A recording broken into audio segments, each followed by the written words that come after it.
I used to be 265 pounds. What happened is that over time, I just realized like, I don't want people to think it's okay to not be physically fit and be successful. It doesn't have to be that way. Found myself in prison twice by the time I was 17. I got released to a rehab center that literally saved my life.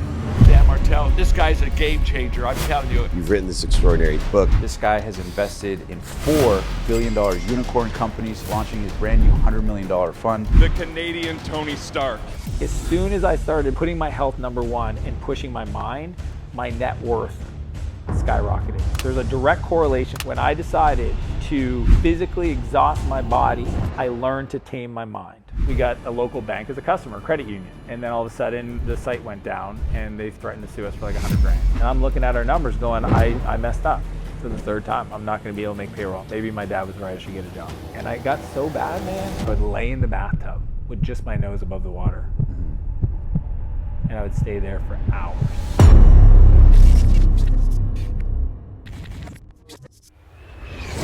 Thanks so much for being on the show today, Dan. Omar, my pleasure, man. I'm a big fan. I love your work. Absolutely, man. Thank you so much. I'm a fan of your work as well, and I know we'll get into the book and a little bit about your story. Appreciate you flying in here today just for this. Dude, it's absolutely my pleasure. And man, I love people that essentially give back to communities, like watching you develop your craft on YouTube and just your interviewing skills. Like I still remember, like we're going back years and just I've seen the evolution, man. It's amazing. I appreciate it. Thank you, brother. It means the world to me, man, and excited to do this. I know I've been trying to do it for a while. Yeah. So let's get right into your story. A lot of entrepreneurs in the space know you, but a lot of people on social media are just getting to learn more about you. Congratulations, you guys just passed 100,000 subscribers. Did, man. I earned YouTube. every one. 8 years of posting nonstop. Yeah, and so it's super cool to see what you've done, but for the audience who might not know, can you give the audience a little bit of context just to the depth of your experience? Because you come from kind of not necessarily entrepreneurial background. I know you were a skater back in the day, but here you are, this mega entrepreneur helping people. So give the audience a little bit of context to your experience. Yeah, I mean, I grew up in a pretty challenging environment. My mom was an alcoholic. I got diagnosed with ADHD when I was 11. Thought I was broken for many years. Got introduced to drugs when I was 13. And I was a skateboarder, so I got myself, we skated and got in trouble, and that was like the pattern. That's the lifestyle. It was, yeah, skate life. But I took it too far, kind of like what I do today in business. I'm a bit of I drive hard. Extremist. Yeah, and I found myself in prison twice by the time I was 17. Wow. And it was after the second stint, I got released to a rehab center that literally saved my life. And at the end of an 11-month program, I was helping Rick, the maintenance guy, clean out one of the cabins that's built on an old church camp. And there was this old computer and a yellow book on Java programming. And I picked it up and I got the computer to say, "Hello world." Wow. And it was funny because like it's not that big of a feat, but I don't know. Software and coding became my new addiction. And since then, as you mentioned, I have built, and I've exited 3 software companies. I've invested actually in 60 companies. So like Udemy, Unbounce, Get Around, Hootsuite, like just these incredible entrepreneurs. And the thing, and I've launched the $100 million fund, and I also run the largest coaching company for software CEOs called SaaS Academy. But the thing I'm most proud of that like is the reason why I produce social media content is I do it for the kids. I mean, ever since I got sober when I was 17, 18, I go back and I talk to the kids, and I have this commitment I make just for Portal. I've said this publicly, and every person that's had addiction in the past has reached out for me to honor this commitment. I only do it for the kids that go to this special place that saved my life.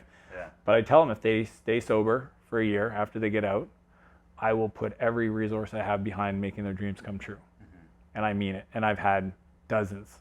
And I'm like, all the stuff I've learned, I compress into like weeks and help them, get their university degree, start companies, seed capital, you name it. And like, to me, that's why I do what I do. It's just when I was there was nobody like me that ever visited, right? There wasn't even many success stories per se. I mean, a lot of people relapse, and I just feel super grateful that I've had incredible mentors come into my life and speak into me a belief that I didn't think I had at the time, and is contributed to the success. That's amazing, dude. And you grew up in Canada, correct? I did, East Coast of Canada. East Coast of Canada. Born and raised in a city called Moncton, New Brunswick. Moncton, New Brunswick. Yeah, there's East Coast people that watch your show for sure. And for people who don't know, like when you grow up in an environment like that, it's not like you're around a lot of entrepreneurs, like maybe here in the States or in this day and age with YouTube, right? Give the audience a little bit of context. Were there examples? Were there role models growing up? Zero. Really? Yeah, I mean, my dad was a business guy. He was in sales and then eventually took over managing this plant. So like I indirectly got my MBA listening to my dad in the car. Like he was early, big cell phone blocks, in the cars. And so like he was talking a lot and I didn't realize at the time, but I learned negotiation, right? Even though I was like more of an introverted software guy, listening to my dad do deals, I kind of picked that stuff up. And honestly, it wasn't until I was like 23. So I like started my first software company at 17, failed. Started another one at 19, failed. And it wasn't until I was 23 that I read this. I didn't read books, right? It sounds crazy. I read computer books like architecture and database design and HTML, the internet. So you were self-taught I taught myself to code. Wow. And it was really till I failed and got frustrated. And a friend of mine, Corey, called me one day and he says, "Hey man, I read this book called The E-Myth.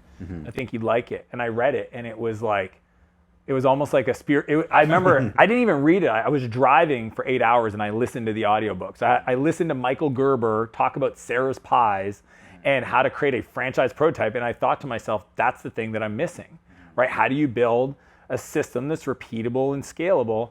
And I hired my first business coach, this guy named Bob. And Bob was my first mentor. He was the first person I'd ever known that built a successful company.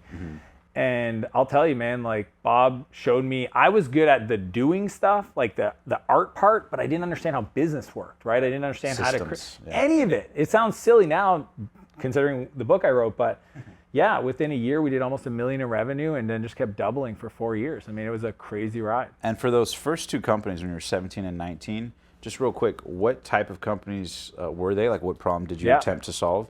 And then B, how bad did it get for you financially or just in terms of the leadership position? Just to humanize it, because there might be people watching this at any age that might be in that phase now, trying to get to that next level. So can you speak to where you were at that place? I mean, I was just writing code. And the first thing I ever built, my dad had a cottage that he bought and he was renting. And he asked me to build him a web page. But I wasn't thinking a web page. I was thinking, well, we need an app that can have multiple cottages listed. Right. So the Think first about scale. Yeah, I was just like, I'm not going to build a page. I'm going to build the thing that allows you to create the page, right? What I call the machine that builds the machine. Right. So the Airbnb. It was literally, it's called Maritime Vacation, and it was a vacation rental site. And the challenge was I only had one customer, it was my dad. And I convinced him that the server would cost $800, even though it didn't. He's like, $800? I thought it was like $20 for hosting. I was like, no, you need a special type of hosting. Sorry, Dad. Yeah, I needed the server that could run the app, right? So I needed to pay some more money. And the challenge was when I launched it, I didn't know how to get customers. And the genius idea I had that kind of blew my mind was my buddy Dave, at the time, bit of a burnout. He's a system networking guy, and he was like high on weed one night, and I was like, man, I need to find customers. And he's like, yo, bro, there's this magazine that's got like all of the rentals. And I'm like, what are you talking about? He goes, yeah, man, Tourism New Brunswick has a listing of every bed and breakfast in the province. Like back in the day, there was tourism guides. If you were traveling to the state, you could like look through it and say, okay, I'm going to this city, I'm going to call this place. Those are your customers. And I was like, oh, snap. So I just sat down. I paid my little brother Mo $3 an hour to enter in the addresses and the information in this thing into a database, Microsoft Access. And then we did essentially what you would call direct mail. I just did a mail merge. I like opened up Word, printed out all these letters that said, hey, we're Maritime Vacation. If you want a web page for your bed and breakfast, send us back $30, some photos, and fill out this form. And I remember the day my dad came home from work and he checked the mail and there was like 35 stacks envelopes. Oh, no way. Yeah. So it worked. Well, I didn't know what was in it. And then he opens up the first envelope and there's cash. People sent cash. And the first thing he looks at me, he goes, what did you do? Which is a fair question considering kind of my upbringing. But I was blown away. So like, to me, I've always said, if you can get somebody that's not your friend, not your cousin, not your, somebody you're related to give you money over the internet, you've gone pro. People take for granted today that that's a big deal. But back then there was no merchant accounts. There was no way to collect credit cards. But I didn't think big enough. And there was a guy that had a site called atthecottage.com, and he crushed me. So even though I got like 100 customers, it didn't last. It wasn't like, even the website was called .ca because it was Canada. So like the lesson I took away from that company was think bigger. I just think too often we don't plan for success, right? Yeah. Like I always ask my clients, like, if you 10x your business next week, what would break? Well, this, and this. Perfect. Are you planning for things to break? Well, no, I'm just trying to make it. I always tell them, run to the problem. Run to the thing that breaks the thing. Like go create problems. Don't be scared of it. So that was the first company. The second one was a hosting company. You know, anybody that builds web apps or sites for people and they're paying somebody else to host, you're like, oh, I could set it up. It's like digital real estate, right? It's like I set it up, you pay me $50 a month to host your site, and then if I have one server, I can have 1,000 people on it. It's real money. Problem is that web hosting is like selling salt. It's a commodity. Right. There's no margins. I spent like 6 months. Me and my brother started the company together. It's called NB Host. And I would spend most of my time in a server room. Okay. Have you ever seen a server room? Yeah. It's like stacks of servers, freezing. Right. Okay. Installing software, configuring stuff while my brother was out there selling. So like that business sucked right off the bat. And when you started this, right, just to humanize it, you have no idea what you're doing. Zero So plan. you're just like imperfect action, winging it day to day, month. The one trait I have is that if something sounds like a good idea, I'll go do it. Like if you said to me, like, I heard this school's got great interns, I would call them right away and just say, I want some interns. I wouldn't overthink it. I'm just like, JFDI is my license plate. You know, just effing do it. Like I literally have always had this like knowing doing gap was very small. Gets you in trouble though. Yeah, and what's the advantage to that? Because on the flip side, it's paralysis analysis. You do nothing. Totally. On the other side, it's you take too much imperfect action and it's expensive or whatever. Create chaos. But overall, you're saying, generally speaking, the rule of thumb is it's better to take the imperfect action on a long enough time horizon than to kind of be too when you paralysis start, analysis. you take massive imperfect action. Okay, so a lot of people that are starting, their problem is not doing too much, it's doing too little. Then what happens is over time, when you start seeing the chaos and the challenges that creates, that's when you start thinking sequentially in strategy. Okay, but at first, it's not strategy. It's just go do stuff and learn. Yeah, just create flow. Yeah. I'm all about like go sell something to somebody. Nothing happens until somebody sells something to somebody. Right. Hey guys, we'll get right back to this video in a sec, but first, I have a quick question for you. Given that the e-commerce industry is growing by the trillions year over year, have you ever dreamed of running your own e-commerce business like many of the guests we've interviewed on the show? But maybe you felt overwhelmed about where to begin? Lucky for you, today's sponsor, Zendrop, solves this exact problem. You see, with Zendrop, you simply select high-quality products, add them to your store, and they handle shipping and fulfillment while you make the profit. No more guessing games on product sourcing or dealing with inventory hassles. Zendrop's platform is designed with you in mind, making it incredibly simple to launch and scale your dropshipping business in a one-stop shop. Plus, they're offering an exclusive deal. Sign up today through our link below and their team will personally craft your very own store to kickstart your e-commerce journey. They even have weekly coaching calls to answer all of your questions and help you get up and running in no time. It's truly more than just a platform. It's your e-commerce partner waiting to join you on the path to success. So why wait? It only takes 5 minutes or less to sign up. Simply hit pause, head over to zendrop.com/passion, and let's turn your passion for e-commerce into a thriving online business today. Thank you to Zendrop for sponsoring this video. Now let's get back to the show. Right? I've sold software that did not exist. I do it all the time. Yeah, like 100%.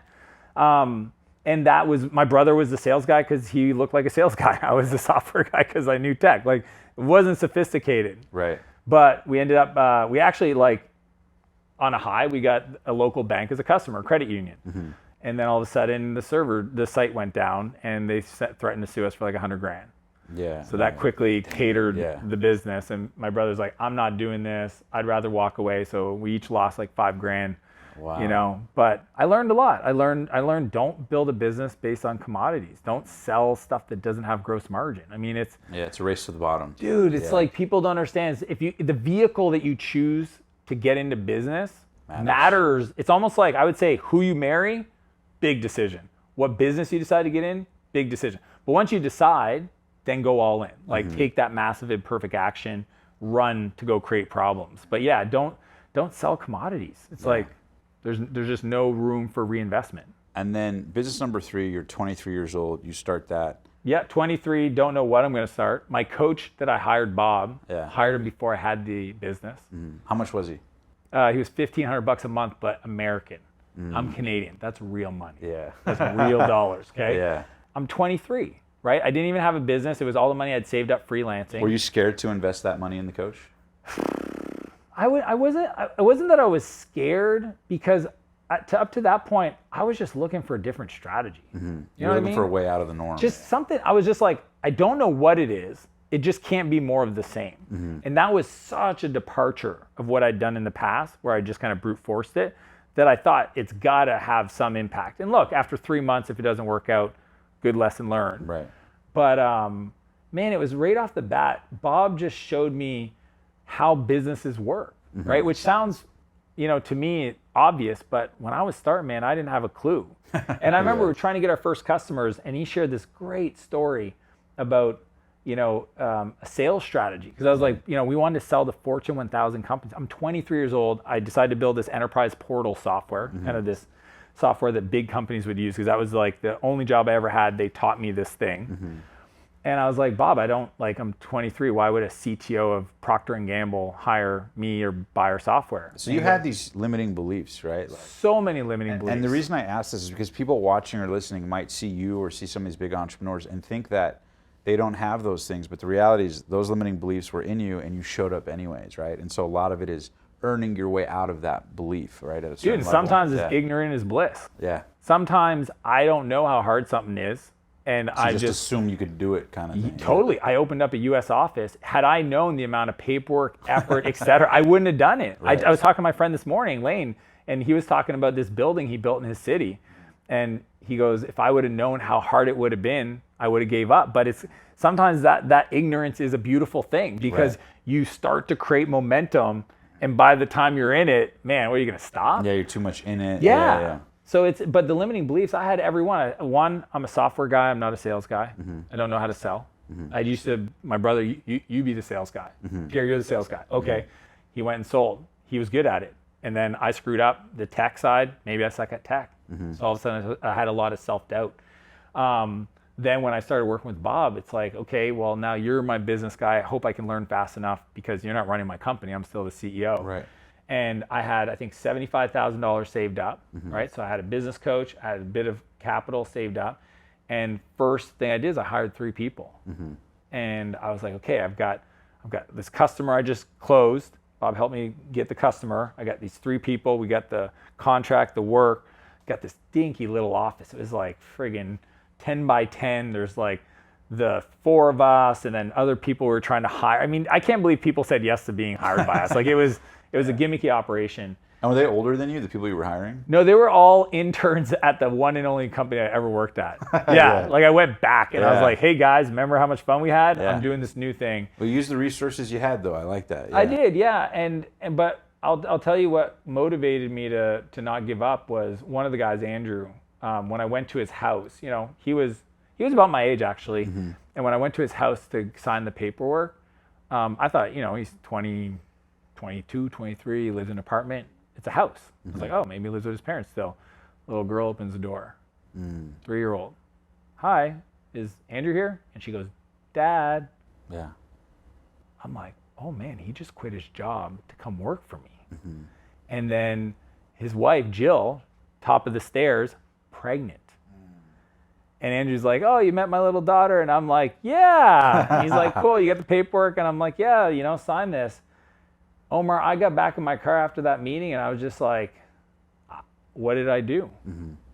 Like, I got to make this work. Pressure was on. Dude, it was like the most beautiful thing, because at the time I almost threw up on myself, because I was like, that's all the money I got left. Like literally. And you're coming from 2 business failures. You don't know what you're doing per se. I was okay failing. Yeah. I came from such a hole growing up that like, and I remember one time my dad, he was like, maybe you should get a real job. And I was like, dude, I just can't do it. I'm unemployable. And he's like, and I was thinking, he got mad at me once, and he's like, that's the worst decision you ever made. And I'm like, this? Like, what about all that other stuff I did? Yeah. But what happened for me was there was a point, though, because I hired 3 people and we started doing work and the contracts were there, my dad kept saying this thing, cash flow, cash flow, cash flow. And I'm like, smash flow, blash flow. Like, what are you talking about? I'm making money. I got a team. Right. And, we were doing this work with a U.S. company, and they sent the check. I went to the bank. The bank goes, well, the check took like 6 weeks, big company, accounts payable. Right. And then when I went to the bank, they froze it for 21 business days because I was a new company and it was a U.S. and they wouldn't clear it. Oh, because you were in Canada. I was Canada. Yeah. And I essentially couldn't make payroll. And I remember calling my dad out of desperation. Yeah. And he goes, you're going to have to go see a factoring company. And I was like, what's that? And he explains it, and I find this company in town that does factoring.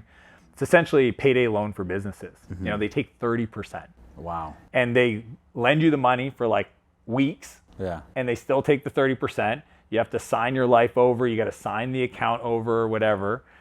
And luckily I made payroll. But I don't know if I would have pushed to be that resourceful in that moment had I didn't have the commitment to Andrew, my team member. You know what I mean? Yeah, those little things. Yeah, I think sometimes, no pressure, no diamonds. I think sometimes we need to, we need to burn the boats. We need some people they're not committed to their success to the level that push through the pressure. Yeah, man. I think having kids at home and you got to make it work. Like, game on, sleep on the gym floor, sleep in, whatever you got to do. Like, do the all-nighters in the early days. I think it's actually what all the people you've had on this show have talked about, man. It's just in the early days, we do things that to most people they think are ridiculous. Yeah, and that's excessive, intense, too much. Overnight success. Okay, well, it's the stuff we do in private that people praise us in public about, man. Absolutely. It's those 100-hour weeks that's wild. And then fast forward at 23, you grow the company. You said you're doing $1 million in revenue the first year. Yeah, about 800 and some thousand our first year. Yeah. And then how long from when you start the company at 23 to exit? And I don't know if you feel comfortable sharing a ballpark of that exit. Yeah, I shared it recently. I've never shared it before, but I mean, it was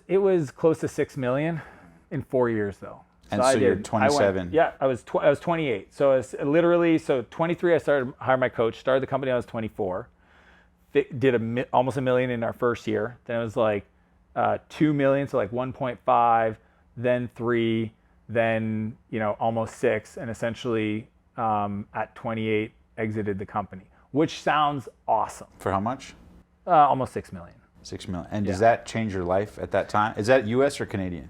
That was Canadian. Yeah. Yeah. So you got to pay taxes on it, but it was still life changing. I mean, it was enough money to like.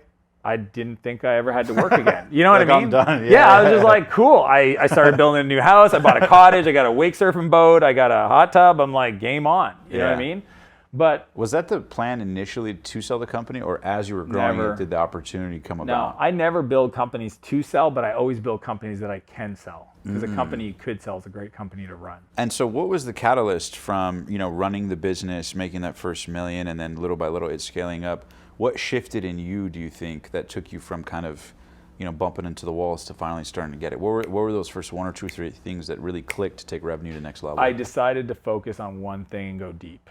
I'll tell you, for the first few years, it's like I made that first 800 and some thousand year one, and then I had like buddy over here building this other thing, buddy over there doing this, investing in Bobby. You know what I mean? Right, you get a bit of money and you think like, I've got the magic touch. I've been everything. there, we've all done it, right? Yeah. So, but what changed year 2 and 3 and 4 was no more distractions. So doing less better. Dude, it's doing one thing and drill. Like I literally, when I coach clients, I audit their life and I say, it's not about doing more. It's about doing less. The less that you do, amplify it, right? This is how we accelerate and multiply. A lot of people don't get that concept.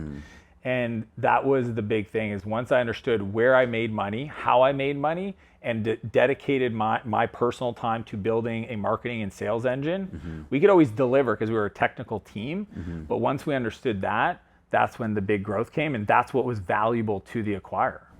No, that's interesting. And I know too that you've also, you coach a lot of high-level entrepreneurs. You've been coached by a lot, and you're in circles with, the Alex Hormozi, Layla Hormozis, the Ed Miletts of the world, so to speak, in different industries.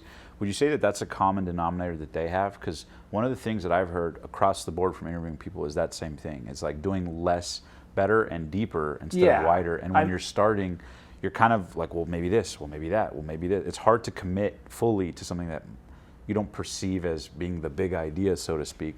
So do you have any frameworks on how people can sort of maybe mitigate those distractions in business and go deeper, not wider? Totally. Yeah. In my coaching, I call it the scaling credo, right? And the first thing is you got to choose one product. I mean, oftentimes I go to an event and you ask people, and Omar, you've met these people. So what do you do? And they're like, I'm I have a in real few companies. estate, I'm an investor. You know what a few Uber, company means is you got one company that makes money and a bunch that don't, right? Yeah. And usually they don't like my follow-up question, which is, well, what are your revenues? And they're like, and I'm like, come on, man, it's not impressive. It really actually is funny that they think that's an impressive thing. I care more that somebody says, I make bread.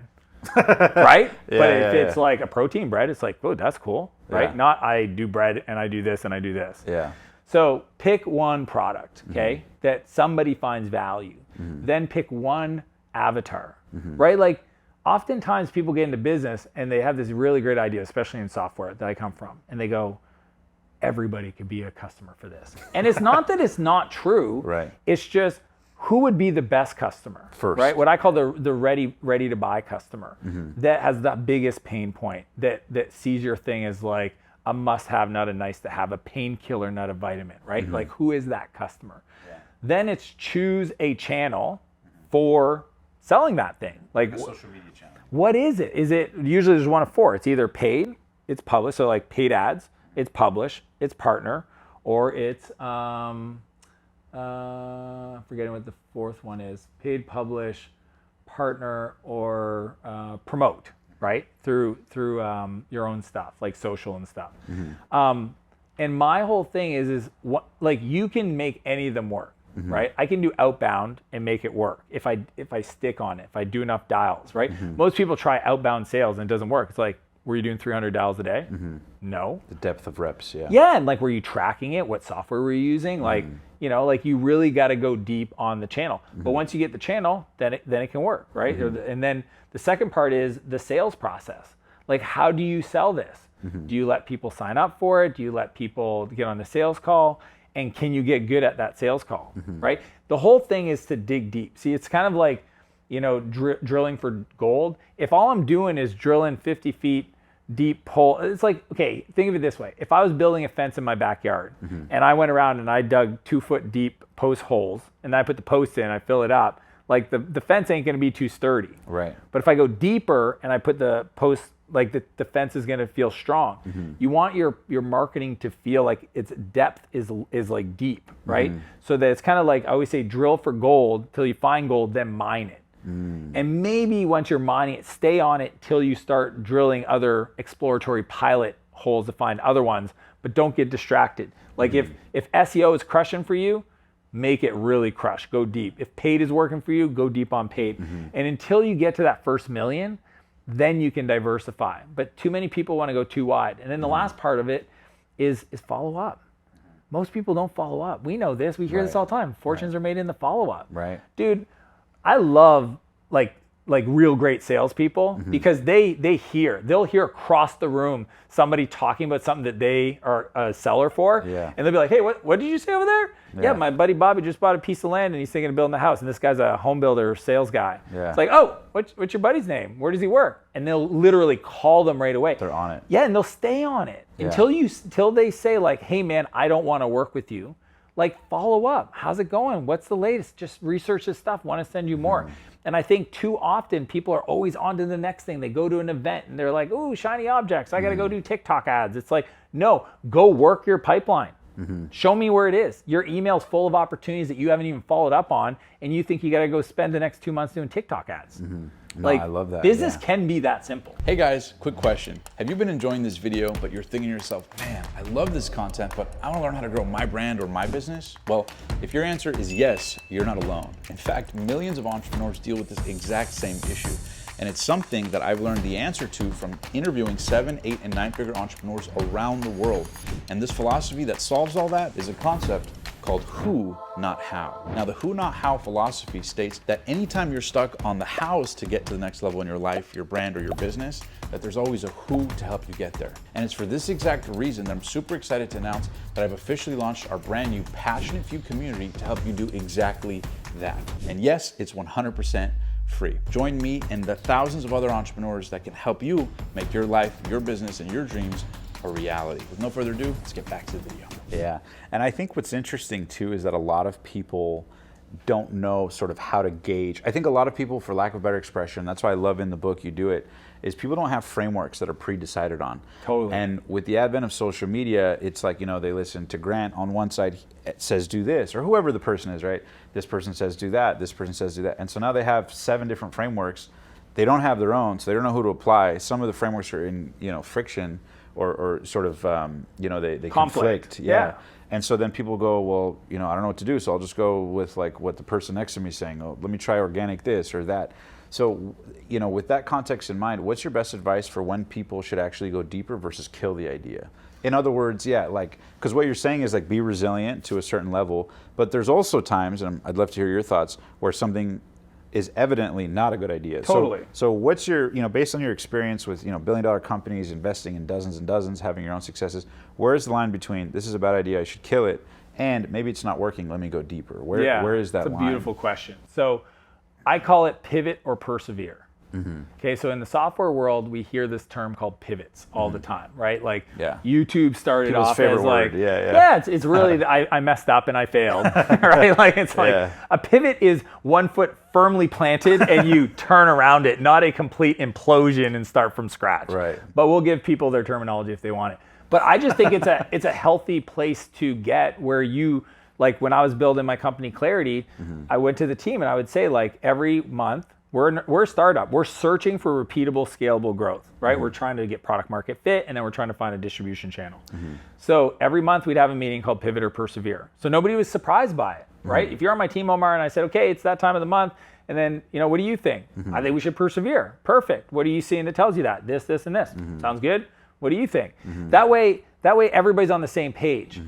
But I always think, when I think, well, what would give us a reason to pivot? I call it a 3-test iteration, okay? If you have an idea and you say, okay, I have this idea for this product or this service, and I'm going to go and I'm going to test it, okay? If you only talk to one person, they say no. Is that really a big enough data set? Probably not. So what would be reasonable? Okay, well, maybe 10, maybe 25. Cool, start with something.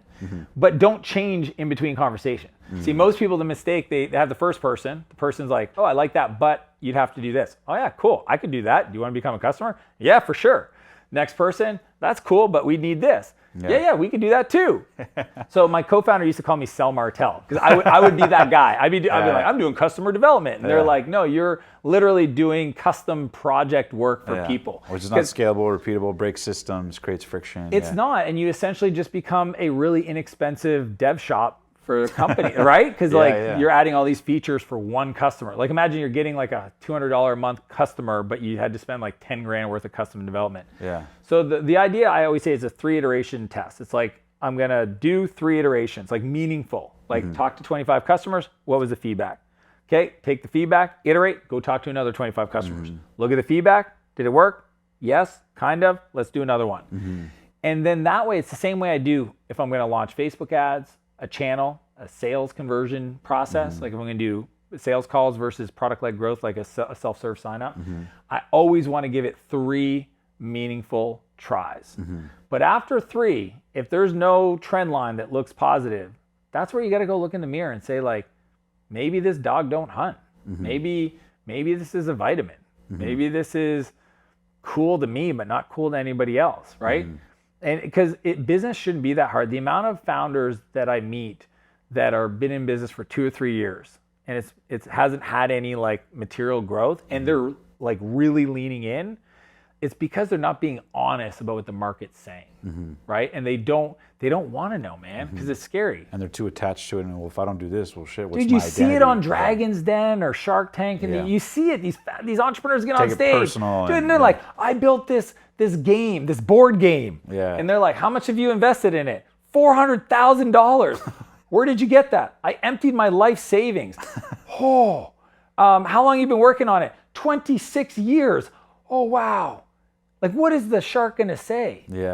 Like, I feel so bad because they're like, Mr. Wonderful is going to say that's the dumbest idea and you should burn the, you know what I mean? That's what he'll say. Be direct, he'll be like, burn the board game to the ground and go get a job or whatever. But this is the delusion, I think, and to your point, it's like, when do I give up? When do I persevere? When am I being delusional? When am I being sane? So to me, it's like, if we use a scientific approach, this is why my software background, it's let's define the experiment. We go run the experiment.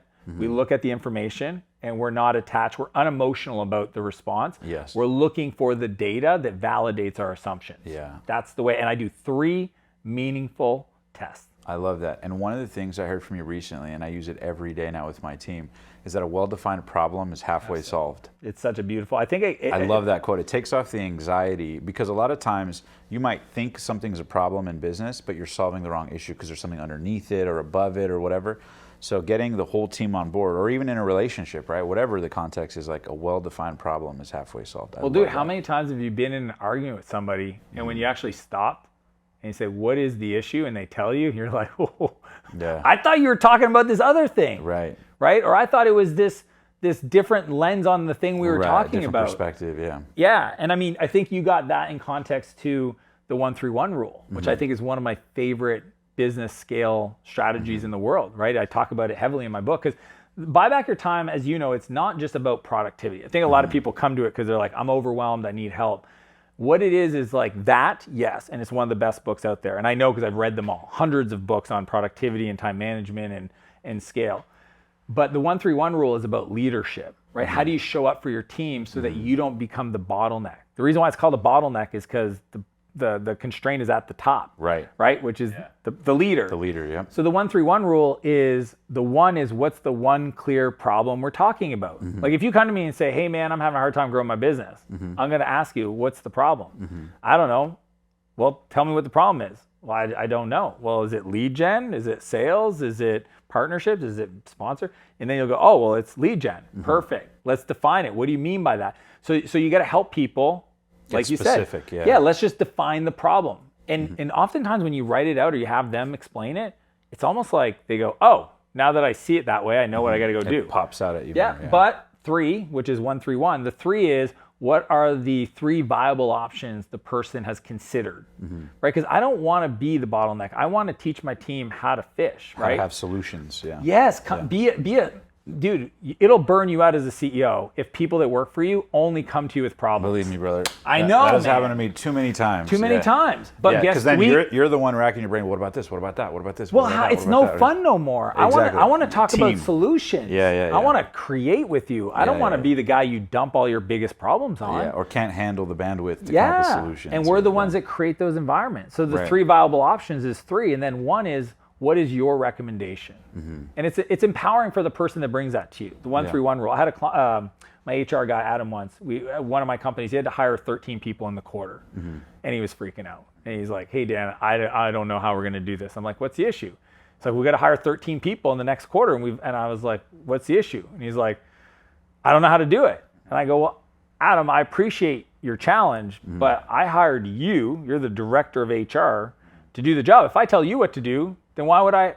Like Steve Jobs said this. He said, it's easy to hire people and tell them what to do. It's hard to hire people and have them tell you what to do. That's right. I said, Adam, I want you to tell me how you're going to solve it. Yeah. And he's like, well, I don't know. I said, well, what's your 1-3-1?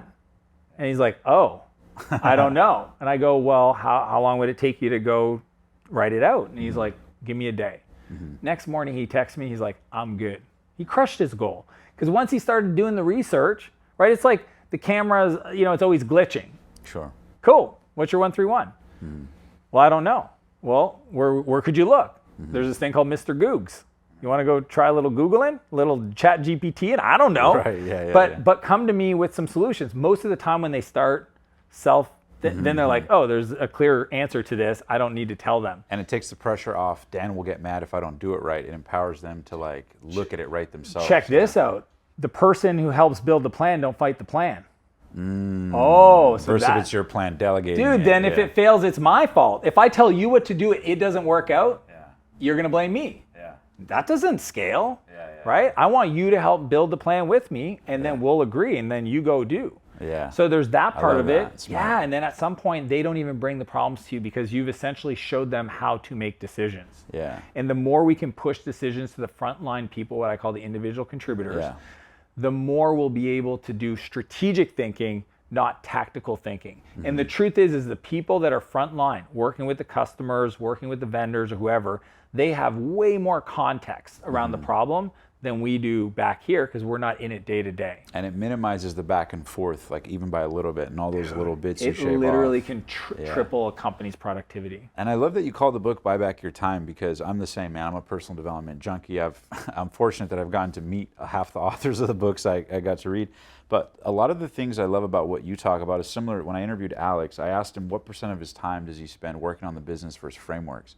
And he said, I spend 20% of my time on the business, 80% of my time literally thinking about frameworks. Is this Hormozy? Hormozy, oh, yeah. So Alex and I anticipate chaos. Yeah, we chat about this all the time. I mean, Alex and I are cut from the same cloth in the sense that we think in models. Right. We're not individual situations. No, because we're building the machine that builds the machine. Right. Most people don't realize at scale, like 3 million plus, you're not creating the system for the thing. Yeah. You're creating the system that builds the system for the thing. Yeah. It's a completely different mind shift, right? Like I'm not creating a system to shoot this show. I'm creating a system that creates the systems for the shows. Exactly. Right? Exactly. So you always add zeros to things. Me and Alex have talked about it. It's what I love about his work is that very visual, very in-depth, very what I call blue flame. Like a lot of people, when they talk, there's just a lot of fluff. But Alex has this beautiful ability to just simplify it, distill, right? Reduction, like a nice reduction of like, you want to talk about like clearly framed problems and an elegant models. But what models give you is context in the journey. Yeah. So you were talking about that earlier. Is you got all these gurus out there telling you got to do this, you got to do this, you got to do this. Sure, but at what stage? What was when you did that thing? What was true? It's like yesterday, one of my old friends from like 20 years ago, he found me on Instagram and he goes, dude, I'm like finally getting out of this hole. I got divorced and it's just like super down. And I felt bad. And he goes, if you had to start over again, or no, he said, what would you have told yourself back then to start? And I said, you could ask me that question, but a better question is knowing what you know now, what would you do? Not what did you do, what would you do now? Because I said, that's a different thing. It's now that I understand the context of making decisions, I would sequence them differently because sequencing equals success, right? And alignment, giving credit to my buddy Keith, he says this all the time, alignment equals acceleration. When we sequence properly and we have a strategy, and I need to understand where I'm at in that journey. Like when somebody says like, should I buy out my partner? How big's your business? Like if you're 50K in revenue, you could, or you could just start your own company. Yeah, what's the debt? What skills does he bring to the table? Like context. What's the plan? It matters, right? Like, should I do Facebook ads? Tell me what size of your business is at. So like a lot of people, they don't ask that question. What was true about your journey when you did that thing, right? How I start a company today is going to be different than how I started when I started because I have more resources, I have more understanding, I have more people, I've got more like just know-how, right? So I just think like that concept of like sequencing and choosing the right strategy based on the context, that's what's missed by people, that frameworks help. It's like, here's the map, where are you at in the map? Yeah, syntax matters, So That's one much. thing I learned from Tony Robbins. He says, for example, if you take the sentence, the dog bit Johnny versus Johnny bit the dog. Same words, totally different experience, especially if you're Johnny, right? That's Tony's thing is like, and the same thing is a lot of people do that in business, right? Is they do things sort of out of order because they're kind of winging it. But one of the things I love that you do really, really well, because I'm a big proponent of communication. I think most people, unfortunately today, at scale, I think could use a huge amount of growth in their communication. And so that's why I love and appreciate it. One of the things I've heard you say and do a lot is you create frameworks around, for lack of a better expression, chaos in advance, right? So you sort of anticipate the chaos and just build systems around it in advance, which I love. It's smart. And so, like, one of the things in your book you talk about is something called DOD, right? The definition of done. So important. And that is so huge because even with my team, one of the things I've seen, and in the book you give the example of like say for example something simple, right? I need a whiteboard on the wall. Hey, hey Elaine, can you make sure to get this whiteboard?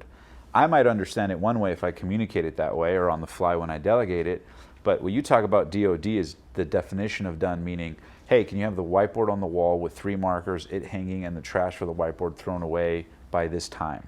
And we're having the most epic meeting using the whiteboard. I go right to the end. See the idea. And we're having, exactly. Yeah, like I think what people miss is specificity, clarity. It's kind of like skip to the end. Like it's not the task. See, most people, they delegate tasks.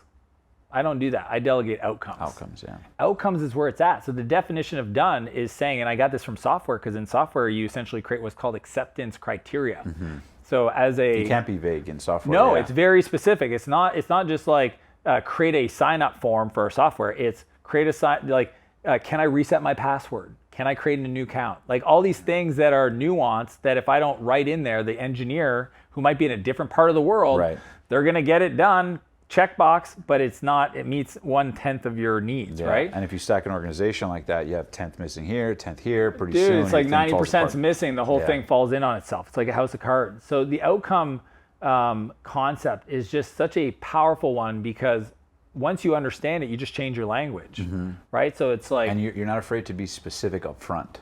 Yeah, well, it's vague and specific, right? It's vague in the sense that I'm going to define what success looks like, right? And I'm going to tell you the definition of done.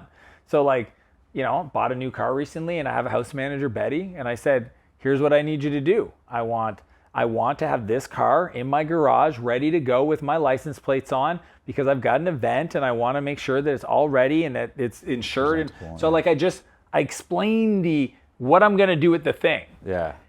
Because I explained what it's going to, like the outcome, then she could go, oh, then that would require, I got to get the registration, the license plate switched over, the insurance set up, need to get the whatever extended warranty probably, I got to negotiate the car, I got to make sure that, like all the stuff that had to happen, but I didn't give her the task list. See, most people make the mistake of, hey, send a wire. Like literally, that's the equivalent. Send a wire, I want to buy a car. Yeah. Well, no, you want the car in your driveway ready to go. Go right to the end and get good. So it's like describing the mountaintop, right? Like if we were hiking a mountain, I would, and then it takes a lot of onus. I don't need to know how to do it, right? So it's like, hey, Omar, I want us to what's your favorite mountain to climb? I know we were talking about that earlier. Like if you went hiking.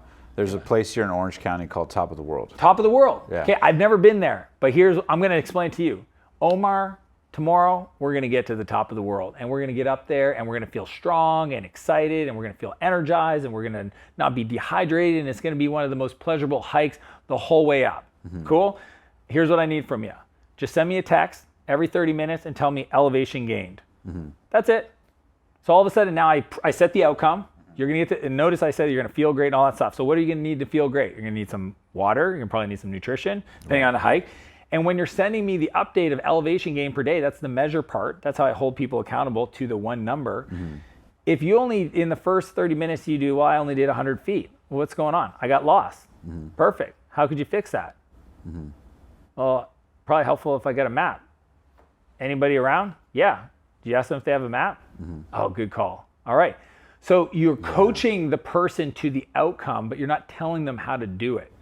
The reason why that's beautiful is because over time, you're teaching people how to solve their own problems. Autonomy, Yeah, so it's like most people hit this thing called the pain line, and I talk about it in the book, and it's usually around 12 employees, 1.2 million in revenue. Sometimes they hit it at 300K, okay? There's like these natural pain lines in business, but for the most part, folks have an agency, a coaching business, a service business, HVAC, local services, about $1 million in revenue, because they're used to telling people what to do, check that it got it done, and tell them what to do next. Well, you only got so many hours in a day to check and tell them what to do next. Right. Whereas if you lead, and that's called transactional management, if you use transformational leadership, which is what I teach in the book, then we start with the outcome. Beautiful, visual, this is what it's going to feel like when we get there.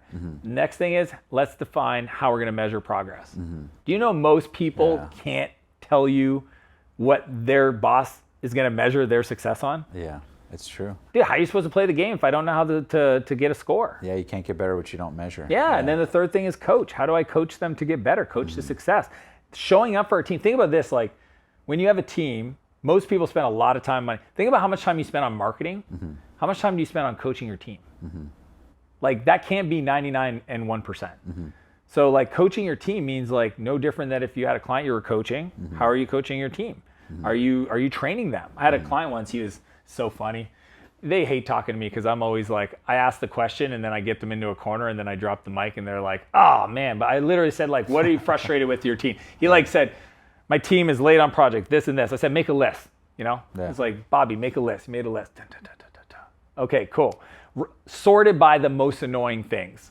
Oh, for sure, the fact that they never deliver projects on time, and the friggin' they don't know how to strategize. I was like, cool, you got your list sorted by the most annoying stuff? Yeah.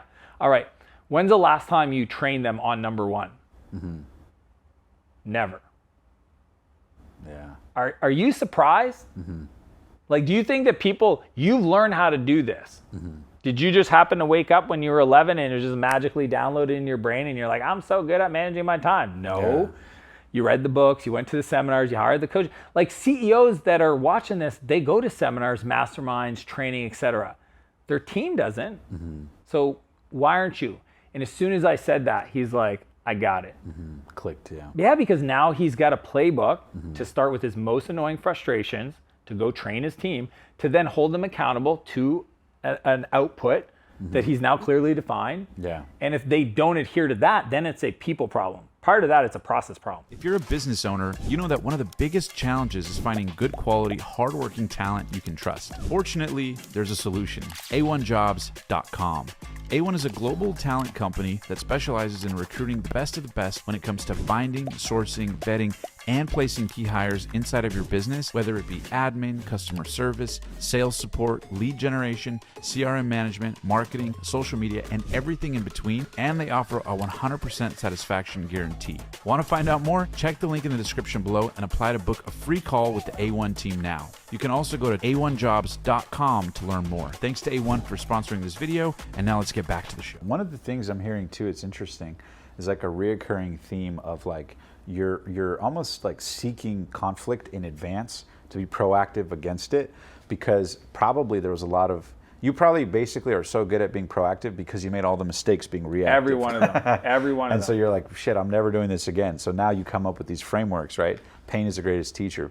You also talk about this concept too of like in the book, and I believe, hopefully I don't butcher it, but you talk about, for example, like on the team, say someone is empowered, say they have the business card, and there's a problem or whatever, you say, hey, you're allowed to solve this. You don't have to ask me if it's under $500, right? For example, depending on the thing. So like even frameworks like that, it's like you can tell it's probably because there were situations where mistakes were made because someone didn't take initiative or because you didn't communicate that in advance. So is it literally you sitting down thinking in advance of what could go wrong? Or is this just years of doing it all wrong and now trying to get in front of it rather than behind it? I would say it's both, right? It's everything I talk about in the book, and I've never been one that wants to stand up on, a soapbox and do what I call success theater. Look at me, I'm successful because I've done all these things, right? Like I get the beginning of the conversation, you got to do the whole, story so they know that I'm not a dud, right? Like I know a bit about stuff, but it's that, but then it's also like all the mistakes, right? I'm okay making a mistake once. I call it a learn once scenario. Somebody makes a mistake, cool. Let's learn from it. Let's fix it. New mistakes only. Can we just agree to making new mistakes only? Yes. So the thing you're talking about in the book, I call it the $50 fix, right? Depending on different levels, individual contributors, it's $50. If it's less than 50, just do it. Now you'll get yourself in trouble. I had a videographer once that needed some thumbnails done, and he just said, I'm going to go hire some guy off of Fiverr to get my work done. And then the designer on the team was like, who created those thumbnails? And he's like, but what's cool is it's surface constraints, right? Where there wasn't enough bandwidth amongst the designer to help with the videographer's needs, right? But $500 would be at a director level. At the higher level, $5,000, $50,000 if you're an executive at the C-suite. But it unblocks. See, most companies, again, the bottleneck is always how the leader, can they let go? Omar, you've seen people they have physical responses to not being able to let go that has nothing to do with just logic. It's not logical. It's like, what's the worst that could happen? Somebody could fraud my credit card. You call the company up and you get, you know what I mean? Like it's not your response of holding on emotionally is not normal. So that's why I say in my book, 80% done by somebody else is 100% freaking awesome. Yeah. Learn to let go. So yeah, I made every mistake. And as I coach people, I'm always trying to, and this is one thing, every chapter I sat down, I said, what's the belief they have that's holding them back from doing the thing? What's the belief somebody has from letting go of their inbox and their calendar if they're a CEO, or hiring somebody to help with delivery if they're a coach, or scaling their marketing or sales? What are the beliefs that I've seen people bring up time and time again? And then I give them the mental model to see themselves in it, to then go, that's kind of silly, isn't it? Right? Like the whole philosophy of we build the people build the business. Right. Most people think is I work harder and I build the business. Okay, you can do that. Let's talk in 10 years.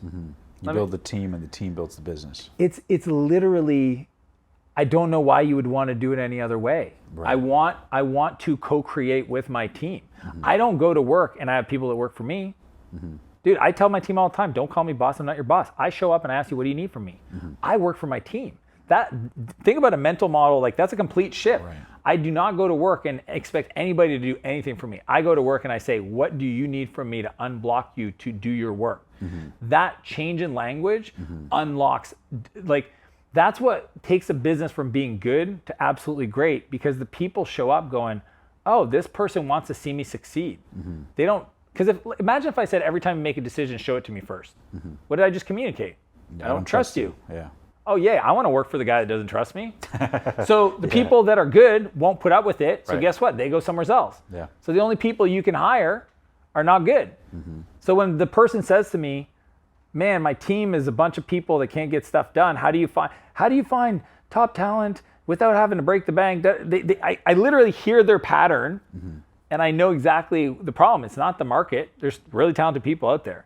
It's the way they're showing up for their team that's causing those people to leave, right? People don't quit companies, they quit people. Yeah, that's powerful.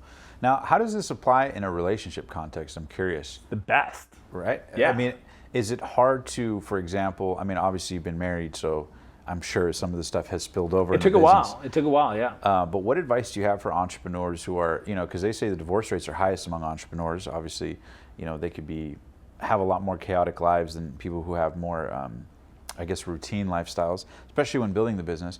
What advice do you have for entrepreneurs, men and women of any age, building a business to incorporate maybe even a fraction or some of these systems into the relationship that you've seen work? Well, let's talk about why people that are entrepreneurs get divorced.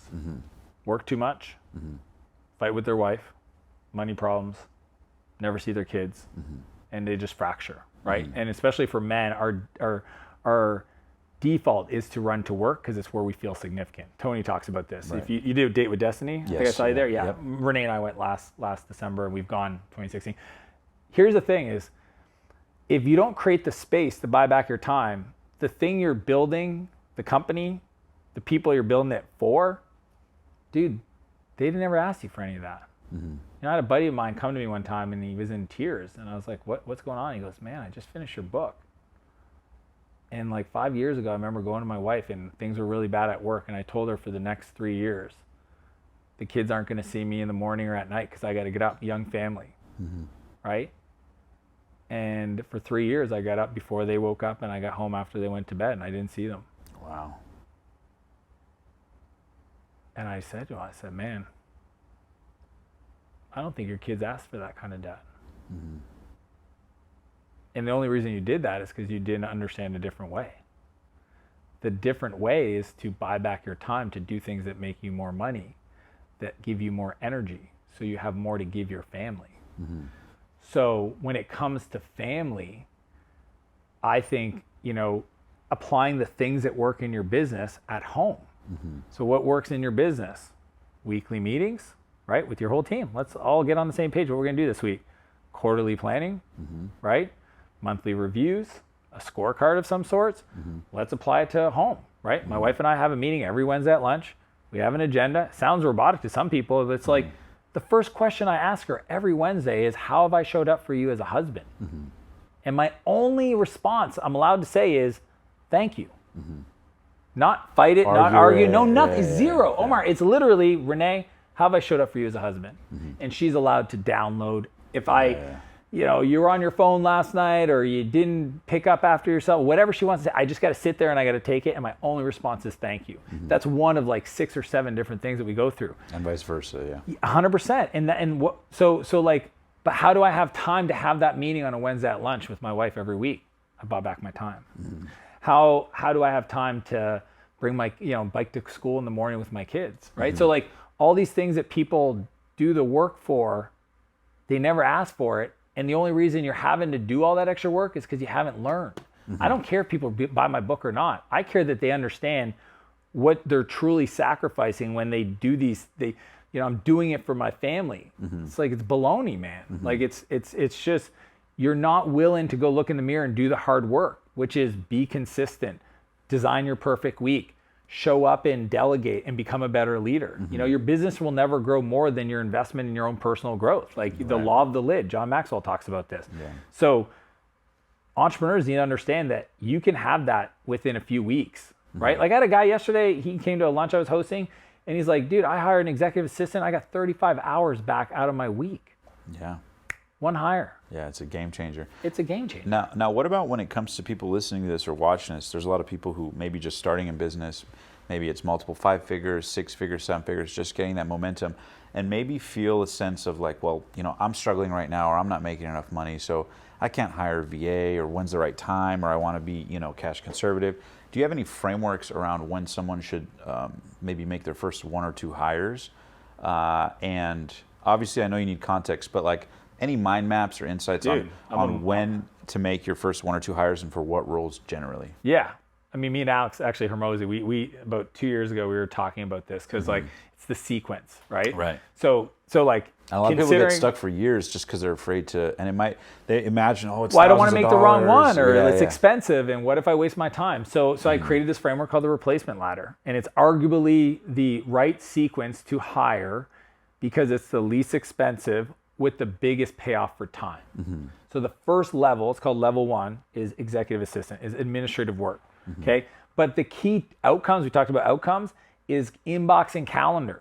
See, I had my brother one time hired an assistant after like years of watching me like grow, and he's like, all right, I'm going nuts. I need, he had 2 young daughters. Hired an assistant. And he goes, I remember seeing him at a barbecue, and I was like, how's it going? And he's like, it's cool. And I was like, oh, I know what happened. He's like, what? I go, you didn't give her access to your inbox. Like, what do you mean? I go, you're just CCing her on stuff you want her to do. Well, how else are you supposed to do it? Dude, go read the SOP I sent you. You need to give them full access. Why? Your inbox is nothing more than a public to-do list for strangers on your time. Isn't that crazy? Yeah. If I had an office downtown Main Street, USA, would I let people randomly walk right into my office? Like, would we let people come into the studio right now and just like, hey, Omar, I got a question. Yeah. But your inbox is that. Yeah. So you need to create some separation so you don't have to be distracted by that, right? And the calendar is somebody else accountable to what you should be doing. I love that my executive assistant has one responsibility, and it's to make my calendar the most beautiful work of art of productivity. But guess what else is in there? My workouts, time with my kids, time with my wife, vacations. Like that way there's never like a point where I'm burnt out because it's built into the rhythms, right? So that's just level 1. It's the least amount of money you have to spend to get the biggest ROI back in your calendar. The next level up is not doing the work, but people to support the work. So if, Omar, you got to do this, like this is your show. Right. But once you're done, if you had a team and you do, then somebody else can support that. Even a coach, the coach is like, well, I got to do the call. Perfect. Do the call. What happens before the call? Well, I got to go and I got to look at this. I got to process this. No. That part, have somebody else support you, right? I call that the delivery side and support. The level 3, that's when we get into marketing. Okay, so build a system for marketing to generate leads predictable. If you don't, you'll just have feast or famine, right? People that I have no customers, I do a bunch of marketing, I got customers, I'm too busy to do marketing, I'm going to do the work. Yeah. Then the work drives up. It's just like this game. My friend Rachel is Most like, coaches live in that space. that's all they do. They oscillate in between these 2 revenue ranges. I can see it when I look at their financials. Yeah, it's like feast and famine. They make money and then spend the next 1 or 2 or 3 months fulfilling. Yeah. It's and down, then and more then it and spikes more. again. And then, So marketing is level 3. Level 4 is sales. Now here's the cool part. And sales is the sales call and the follow-up, right? Which is a scary thing for a lot of entrepreneurs. But most people like have pain in their business and they go right to the salesperson. I don't go to sales till level 4. Why? Because the CEO will always be the best person to sell. Sure. But once you build a marketing system that generates leads predictably, and then you have a salesperson, I call this level freedom. Why? Because at 4 hires, that's not crazy, 4 people, you now have somebody, while you're on vacation, that generates demand, invites those people into your world, and onboards them into your program or service or whatever. That's the dream. That's what everybody wants. They want a thing that makes them money while they're sleeping. It's not that they don't want to work. They just don't want to work on things that don't feel like it's useful or unique to them. Greatest power, yeah. Perfect. 4 hires. And you now have a business that you don't grow to hate. Level 5 is when we get into leadership. And that's all about scale, right? And that is where you hire people that come with playbooks. Too often people hire folks that can't do the job. right? So vision and strategy are the two things a great leader should bring. If I got to tell somebody else the vision of their department, I didn't hire the right person. A true leader, they're going to tell you, this is my vision. I think in 3 years, our company, our department looks like this. The sales team is doing this. We're winning these awards. Like, a leader can't do that. Who's going to want to work for him? Yeah. So like that to me is like the replacement ladder fundamentally is the sequence to success with the clear outcomes of what needs to be true for you to go to the next level. Yeah, I heard that expression before. It says, don't hire people that you wouldn't work for. Dude, it's so powerful. Yeah, right? And it's a litmus test sort of that most people overlook instead of thinking of, I need to hire someone to do this task, per se, in their mind. What about not hiring people that couldn't do your job? Like, I want to hire people that could take over my job. Some people are scared to do that. Yeah, to replace themselves, for sure. But, I mean, if you want to work less hard, wouldn't you want a team member that technically on paper they could do your job? I literally had a customer success person hiring a support rep, and the support rep was doing 5 times more management in her current role than mine was in our company. And they passed on them because that person intimidated them. Wow. And because I interviewed last final interview with this person, I was like, oh man, we got a winner. We got the person allowed to take over your role so you can go do this other thing. Right. And they decided to pass on them. Luckily, I interjected and I challenged them on it. Yeah. And that's what it was. They were like, well, they could do my job. I go, game on. You should want that. And this process can start for people even at a bare level, right? Like, would you recommend people just starting to hire a VA, right, in foreign countries? I just started a new business with a business partner. First thing I wrote on the goals list, hire a VA. We don't even have revenue. Doesn't matter.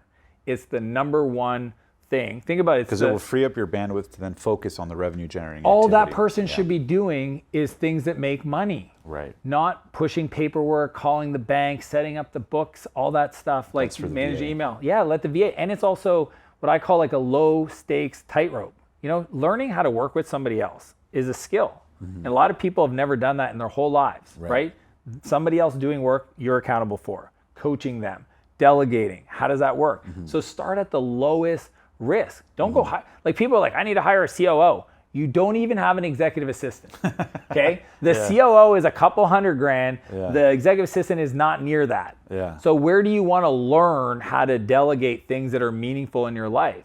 Right? And I always find that fascinating. Yeah, no, it really is. It's funny how much of a game business is, and it's about learning patterns and predicting them. What's interesting too is, and I want to kind of touch on, after your first company, you're 23, you run that for a couple of years, you exit for about $6 million. And then what are your next 2 companies? And if you don't mind sharing your next 2 or 3 exits after that. Yeah, the next company I did was Flowtown, which we raised almost, I think, 1.2 million. Did we do? No, yeah, so 1.2 million, Silicon Valley. Both those exits numbers were never public because when we exit public companies, we have to sign non-disclosure. But the next one, Flowtown, what I can say, we sold to a company called Demand Force, and then we got acquired for about $700 million. Is that changed the life of my co-founder? And what that shifted inside of me. You said $700 million? Yeah, the company Demand Force bought Flowtown, and then Demand Force got bought by Intuit for $700 million. Got it. What shifted there was that was the first time I made somebody else very, like, not that I made them. We built the company together, right? But that you were instrumental in a Ethan was like 6 years younger than me, and all of a sudden he was wealthy. Yeah. And I was like, I think I want to do more of this. Now, and it sounds crazy, but I mean, dude, I coach people today, and I remember recently I was working with a client. I asked them to create a vision board, right, and be very detailed and focused. And they showed me their vision board. I don't mean to make joke of it, but it was literally all this stuff and their face on all the stuff, the cars, the jets, the homes, and I go, that's cool. Where are the people? He's like, what do you mean? I go, where's the people? Where's the team? Where's the team? Yeah. Where's the community you're going to serve? Clients, yeah. Where's the people? I go, dude, like, when I talk to my salespeople, like if I'm out at my event and they come up, I go, dude, why am I not sending you bigger checks? So what do you mean? I go, dude, I want to send you more money. Yeah. And they're like, I want you to. I go, cool. What do we got to do? Let's talk about it. Like, I think the idea of saying the people around me, I want to make ridiculously wealthy, and then figuring out the vehicle to do that. Because, like, here's what I learned a long time ago. your job as a leader is to create a vision that's big enough for everybody on your team's dreams and goals to sit inside of. Yes. And if you can't, they will find somebody that can. And your top people, that's what they want. So I ask every person that reports direct to me, what's your 5-year goals? Personal and professional. What's your 1-year goals? Personal and professional. As long as I know the answer to those two things, every day when I wake up and I'm working with them, I'm using those to create. And look, you'll get people like, I had a person once say, they were in finance and I was doing a skip line one-on-one and I said, what's your goal in 5 years? And they said, I want to make $350,000 a year. I didn't flinch. Okay, this person was making 60 as a bookkeeper in the company. So it's a little bit of a stretch. I love the ambition, but but I said, but this is the thing. Unemotional, I said, cool, that we need to figure out how you make $3.5 million for the company. Why? Well, that's how it works. So I want to pay you $350, but now as soon as I said that, she goes, well, then I'd probably have to have a team and lead people. Yeah. Well, I don't want to lead people. Now you know your gap. So see how all of a sudden I'm not self-policing. I'm not saying no. I'm saying, hey, let's just look at this logically. I want to pay you $350. That means you're making $3.5 a year for the company. And that role usually would require you to be responsible for that book of business. And as soon as I said that, then it was on their decision to say, do I want to grow into that or not? And that's fine. But it wasn't like, I think sometimes people are scared to ask people their 5-year goal, their 1-year goal, because they're worried they're going to have a vision that's bigger than their vision, which I would argue is awesome. And you should actually hire people that, have bigger, you're like, wow, I never thought of that. Do you really want to do that? Perfect. Can you put a plan together? Yeah, for sure. 1-3-1. Bring it back. I like that. Let's do this. Yeah, that's powerful. Isn't that cool? Yeah. Have you found too that like with a lot of, because you've had multiple successful exits, you've obviously invested in a lot of companies, I'm sure many of which crashed and burned, but a few winners that more than pay for all the mistakes, so to speak. What are the common denominators you've seen of founders who end up having massively successful businesses versus the ones that kind of either plateau or kind of crash? And I know that's a big question. It's a big question. But I'm sure there's patterns of like that pop out right away. So just curious on that. Yeah, the people that win believe that they were going to win. There's no denying it. They believe that they're talented and they have a big vision. And when you talk to them, they speak in future outcomes. Okay, and it doesn't mean but there's also a fine line too, because I'm sure there's times where people have that vision, but it's a little bit, for lack of an expression, hollow in the sense that it's sometimes it's delusional. Yeah, delusional for sure, and they don't back it up. I'm just saying there's these things that are true. Sure. What I usually see is like the first part, which is they can communicate clearly a big vision. You can't build a business if you keep talking small, right? Like it's just that simple. You will actually hit what you're aiming at. Yeah. So when I ask people, what do you want to do next year? And they're like, I'd like to do 500,000. It's like, you'll do 350. Right? It's like they won't do 5, but they'll do 350. Yeah. But the funny part, if they said 5 million, they just could ask themselves what needs to be true then. Right? I'm not saying they could do it, but they'll probably get closer to 2 or 3 than 500. So the truth is people that build big, meaningful companies, and like my investors was like Travis from Uber, and like, Mark Cuban was an investor in Clarity. You invested in Uber? No, Travis was an investor in my company. The founder of Uber invested in your company? Yeah. Wow. Flowtown. Yeah. Yeah, that's crazy. Oh yeah, I mean, I lived in the Valley for like 5 years, and like. So this was after you already had a little bit of success? Yeah. Well, so what's funny is I had success in my small town in Canada, and then I go to San Francisco, and they won't even talk to me. Yeah, you're a nobody. Dude, I didn't go to Stanford, didn't go to Berkeley, didn't build Instagram. Like, dude, I was a nobody. They were like, it was laughable. Yeah. But that's where I started angel investing and kind of made really a name for myself. But they have a big vision, and then they're relentless on the team. And this is what I mean is most people do suffer fools. Okay, like there's horses for the course, right? Like at different stages, there's people that are great at startup that totally fall apart at scale up, right? You know what I mean? Yeah. And like then the team that gets you from 0 to $1 million, not the team to 10 million, it's not the team to 100 million. It's like statistically, I think it's like 3% that can stay the whole time. So there's a very large chance that when you go from 0 to $1 million to 10, it won't be the same people. And it's not bad. Give them the opportunity, show them the path, but don't be too quick. I recently had David Cancel from Drift. He sold for 1.6 billion or something like that. And he was speaking at my event, and he said, like, somebody asked him best advice ever. He goes, I was too slow on people. As a universal rule, nobody's ever said, I wish I would have kept the person around longer, right? It's always, I knew sooner, I should have made a decision sooner. So I would say the people that can scale, they're more diligent and ruthless. People would call ruthless, but they're just, it's how you communicate. It's the mission over the man, so to speak. Yeah, they're like, and even for themselves, if I'm not the CEO to build this, I'll be the first one to put my hand up and say, guys, I got to bring somebody else in. Yeah. Right? Zuckerberg did that with Sheryl Sandberg. Steve Jobs did that with Tim Cook. Like, that's what really mature people do. Dan Kennedy talks about, he says the best time to fire someone is the first time you think about firing them, and every other time you think about it till then is a waste of time in between. So good. So I love that. And he goes, because what will always happen is, you feel bad initially or you get emotional. Well, they've been here so long. They have the wife and kid. They were with me in the tough day.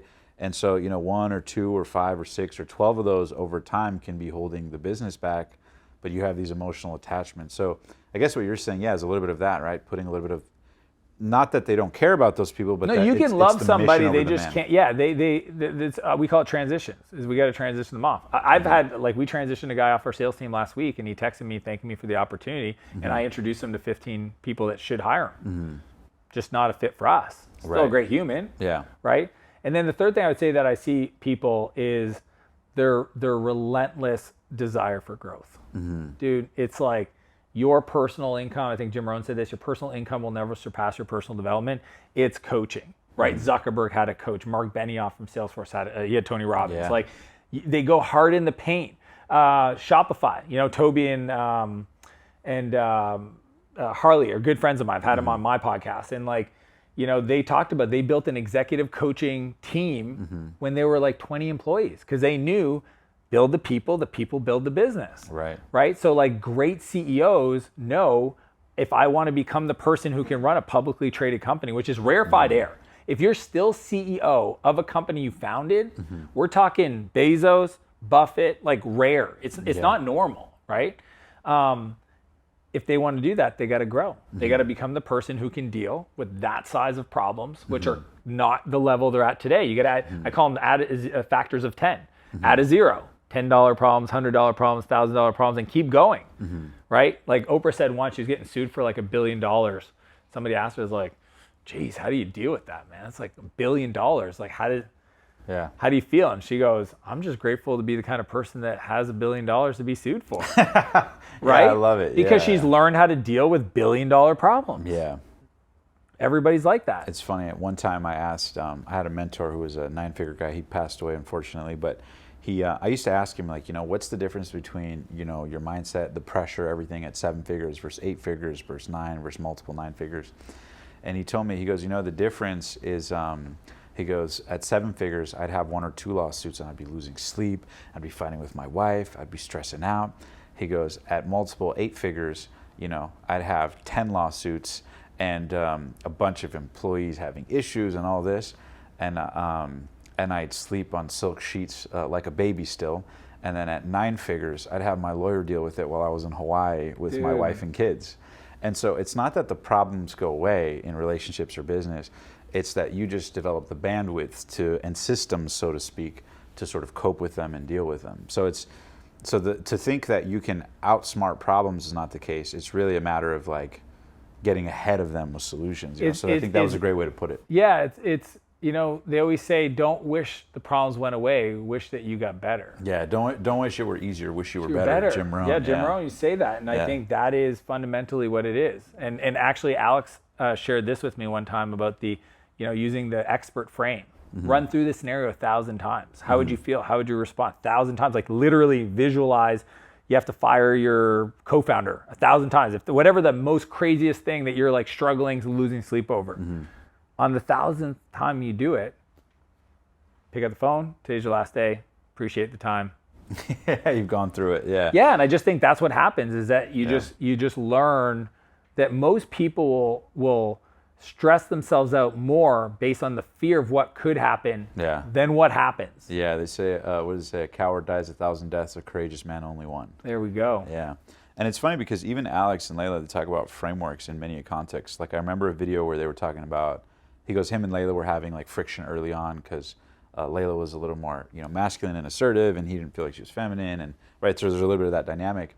And I saw a video where Alex actually talks about like one day they sat down and they just said, okay, if I behaved exactly, you tell me if I behaved exactly perfect, how you want it, forget about how I feel, what would I do? What would my mannerisms be? How would I be attentive to you? And vice versa. And they literally sat down, hashed it out back and forth, not necessarily so that they end up doing that, but just so they had a deep level of awareness as to what it was.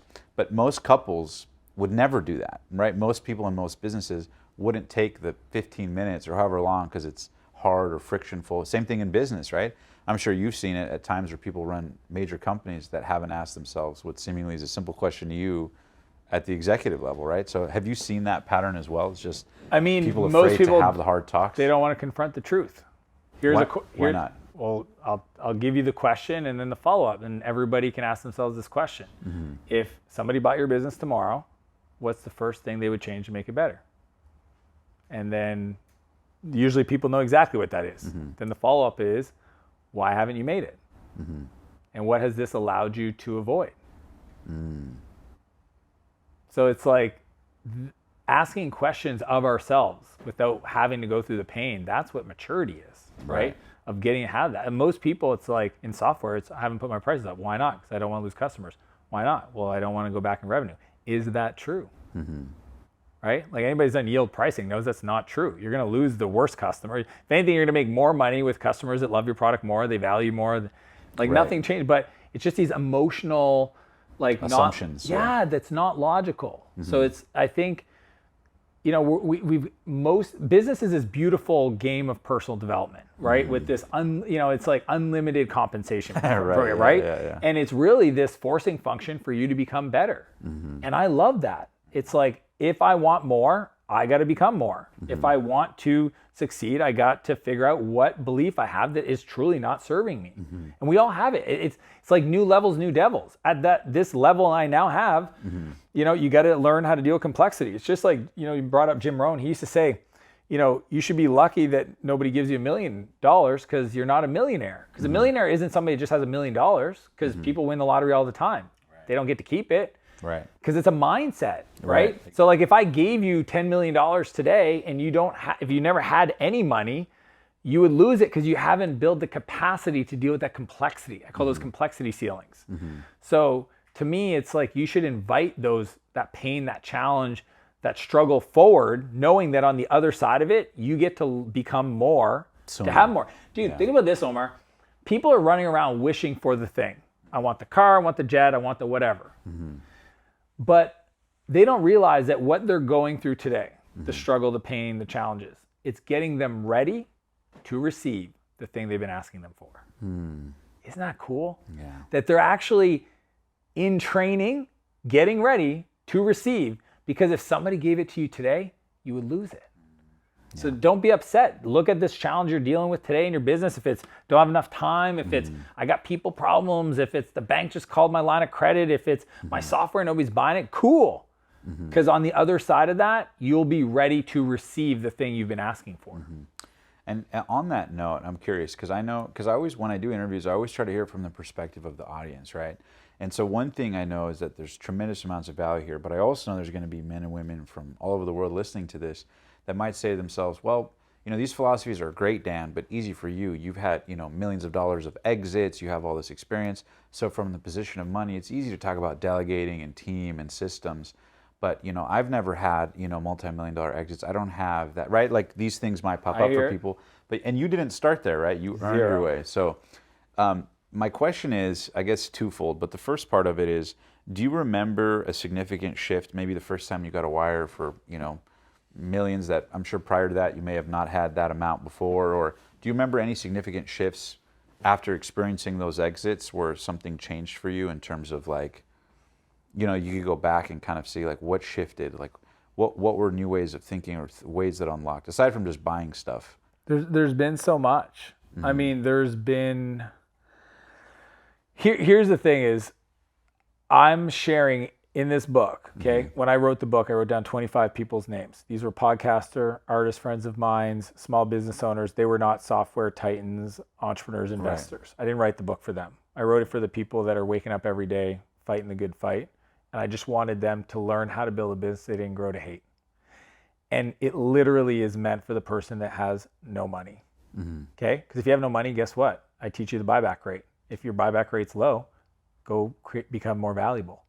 There's no other answer. I don't know what to say. You can go, but you can go get an intern, right? And I talk about that. Like, call up your local college, get an intern, right? Or that's why I wrote the chapter on 5 time assassins. Stop doing stuff that's sucking your time.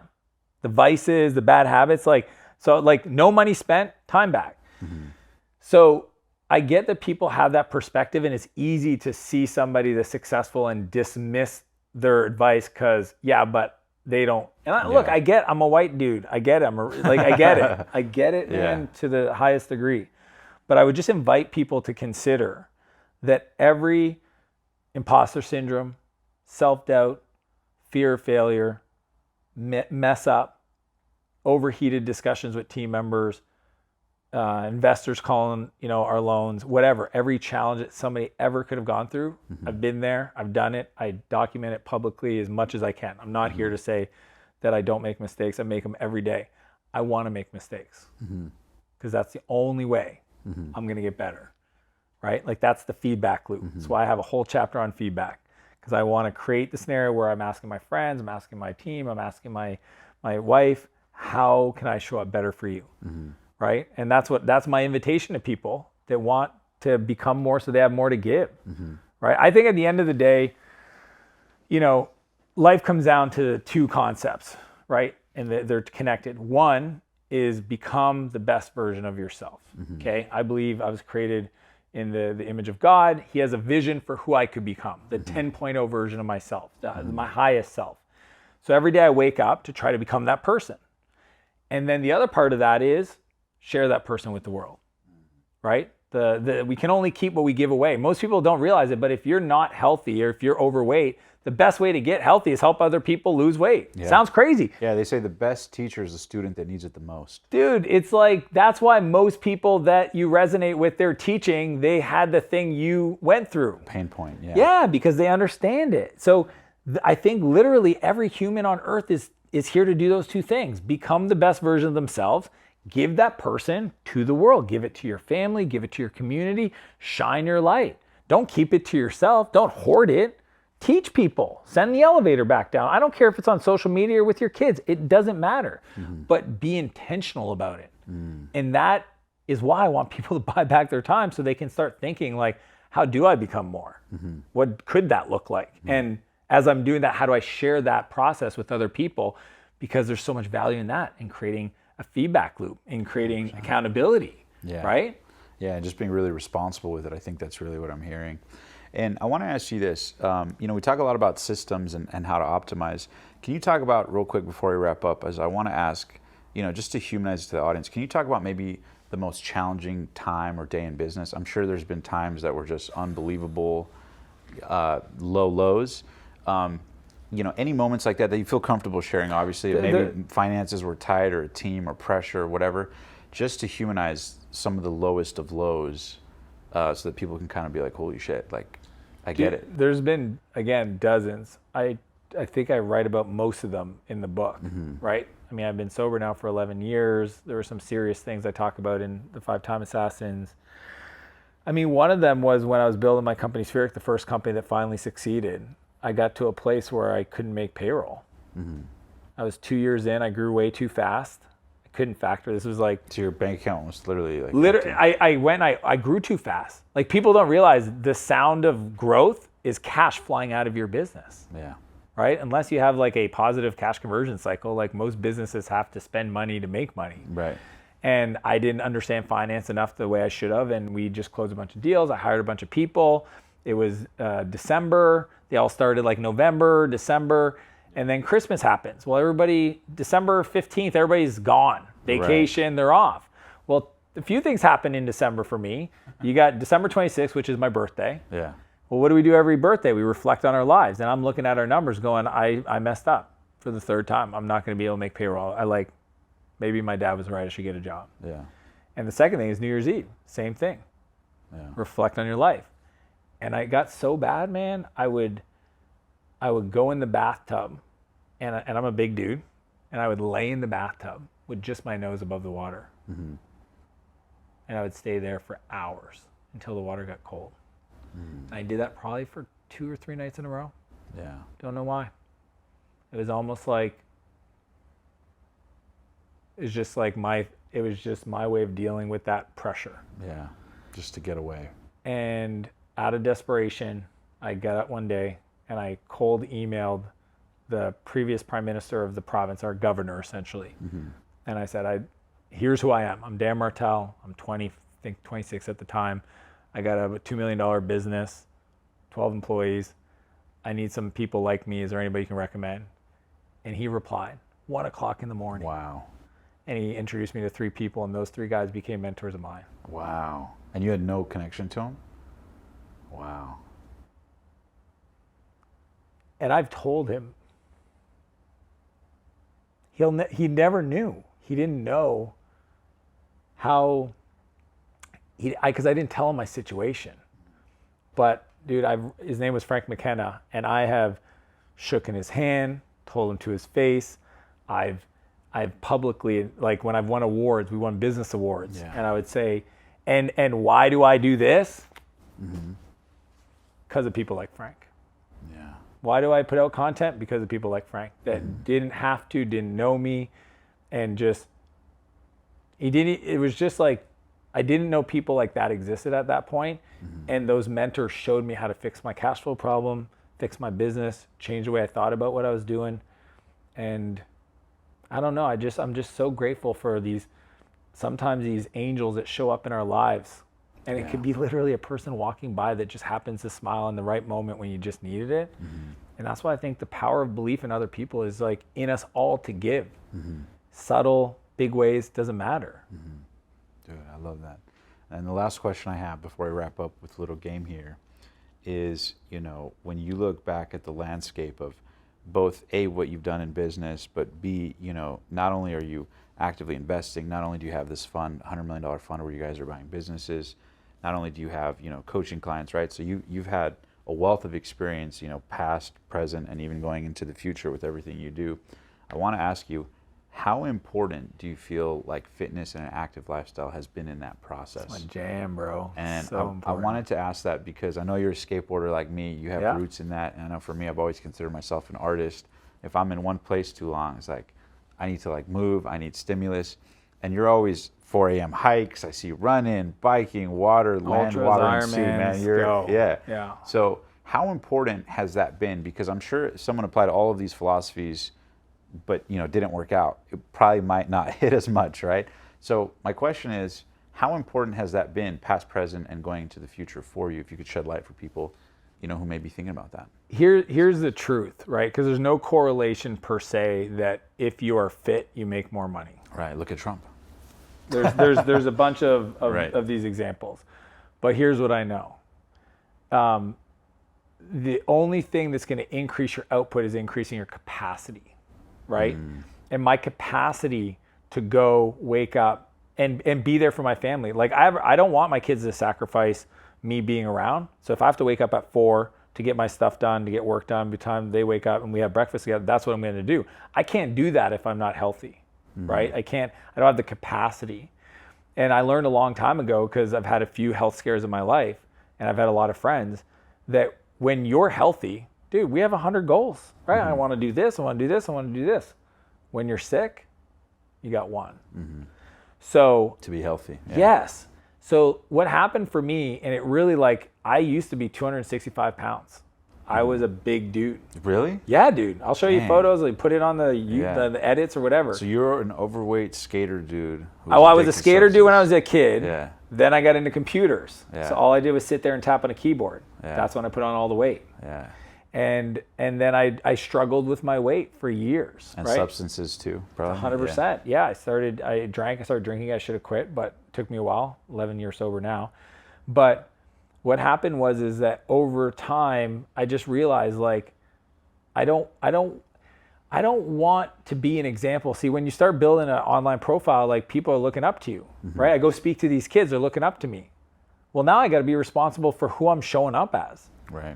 And I don't want people to think it's okay to not be physically fit and be successful. It doesn't have to be that way. It can be both. And how can I sit there and tell them that you know better and go for your goals. It's like everybody sits down. It's like, what do I want to do this year? Lose weight, make more money, be in a great relationship, have fun with my friends. I mean, it's the same stuff every year. So how can I be on the internet telling people to be successful and go for your goals and be your dream? And I know I'm carrying 20, 30, 40 pounds. Like, it made no sense to me. Right. As soon as I started making it putting my health number one and pushing my mind, my net worth skyrocketed. There's a direct correlation for me. May not be for everybody else, but for me, when I decided to physically exhaust my body, I learned to tame my mind. And as soon as I learned to tame my mind, I was able to remove my responsiveness. I could create separation. I could see what was going on, and it allowed me to adjust. I think too many people, they're in their body, they're in their emotions, and a lot of the conflict they're creating is called emotional shrapnel, right? They're overreacting, and it's creating shrapnel, and it's hitting people. Then they got to go deal with the things that created all the problems. They didn't just, if you just didn't do that, guess what? You created these problems. How fast, like most entrepreneurs don't realize that 70% of their problems are self-inflicted. It's like, imagine having a knife and going, oh my God, I'm bleeding. It's like, yeah, but you created that. I think health is such a powerful component for the mental game, for the capacity game, like the physical capacity. And the truth is the highest level people, the highest level, maybe you don't have to be in shape to be a millionaire, but the top guys, they're all in shape, 100%. Look, Tim Cook runs, like all the top level CEOs, 100%. Can you go from here to kind of halfway without that? For sure. But if you want to go look at the top, that there is data around that. So it all depends what your goals are. But all I know is that I don't want to wake up and be in a hospital not being able to even enjoy the things that I got. Yeah, no, it's totally powerful. Ed Milet, when I interviewed him, he said, I want to have it all, man. I don't want to have a bunch of money He's my and be personal overweight. coach, man. Ed literally, there's a lot of people in the world, but he's one of the guys where he's the real deal. And I work with him privately, and the stuff he shares with me, if you like the stuff he shares publicly, the private stuff, next level, man. I've had the privilege as well in his house, so I know exactly what you mean. Yeah. It's a different level. Well, I love it, Dan. And last thing before we wrap up here is at the end of every interview, we play a game called First Things First. So the way the game works is pretty simple. I'm just going to rifle off a quick word or phrase. You just say the first word or phrase that comes to mind. So think of it like a relation game. All right, I'm just going to give you the craziest stuff that comes to my mind. Yeah, word or phrase. It's okay if it opens up. All right, it may not make any sense, but this is the game. I'm going to play full out. What do you got? The only rule is that you can't repeat yourself twice. All right. Make sense? Yeah. All right. Your first million. 23. No, wait. Sorry, I said 23. I meant to say 27. Okay. The biggest limiting belief you had to overcome to get to where you're at today? The world is unlimited. Worst advice you've ever been given? Don't grow too quick. Best advice you've ever been given? Cash flow. Your new book, Buy Back Your Time. Masterpiece. The keys to a great relationship. Care about what they care about. The biggest misconception, being on this side of the fence, that the young Dan, like for example, the biggest misconception being on this side of the fence financially, that the young Dan didn't know properly or wasn't thinking about. Like the biggest misconception that the young Dan thought it would be like when here versus the reality of it. Money is real. What do you mean by that? It's not real. How so? Can you elaborate a little bit? It's not real. It's not. There's no money in the world. People are like, there's no. The thing people think is money is not money. It's energy. Business is nothing but solving problems. That's an energy problem. It's not a money thing. We just use money as a store of value, but the money supply is not real. It's not real. It's a scorecard. It's not even a scorecard, man. It's unlimited. Nobody really knows. So like even like there's no lack. I think it's 3.2 trillion exchange hands today. Go get a piece of it. Just flow. It's just not. It's not. There's no limit. It's right. It's literally in front of you. Go grab it. What holds most entrepreneurs back that you coach and have seen? Fear of success. And last but not least, you ready? When Dan Martell is nothing but a pile of dust, dead, gone, and your legacy would have been lived, the businesses would have flourished, all said and done, the family would have been raised. What do you hope the Dan Martell legacy is all about, your life is here about? It's the power is in us all. We all have it. I'm not special. Nobody's special. We all got it. And then the last part is, any final words of wisdom to men or women out there around the world watching this right now who want to buy back their time, who want to grow their business, who want to make their dreams a reality in whatever capacity it is at any age, that maybe being on this side of the fence, you'd maybe share or impart to the world your best 60 to 90 second piece of wisdom to sort of get unstuck and get moving? You're worth it. Most people don't want to buy their time because they don't think they're worth it. Mm-hmm. They don't want to spend the money because they don't think they're worth it. And fuck, if I could sit there and give them a hug and just tell them how worth it they are, Mm-hmm. I would. They're so worth it. I love it. Dan, thank you so much, brother. My pleasure, Omar. Appreciate you, brother. Beautiful. And where can people find you if they want to learn more? Instagram. and You know what? connect? If people, like, 'cause everybody always asks me about the SOPs for the exec admin. If they want the SOP, I'll send it to them. Just Instagram. Send me a message, EA, Mm-hmm. for executive assistant. I'll have like a Google Doc I create as my internal process. I'll send it to them. Perfect. I love it. And then you guys can also follow Dan on YouTube, subscribe to his channel. They just crossed 100,000 subscribers, as well as Instagram. And make sure to grab your copy of Buy Back Your Time if you like some of the conversations here. We'll put links for all that down below. Dan, again, thank you so much for your time. Super cool. Appreciate As it. always, live strong, live with passion, and go make those dreams a reality. Until next time, we'll see you on the next episode.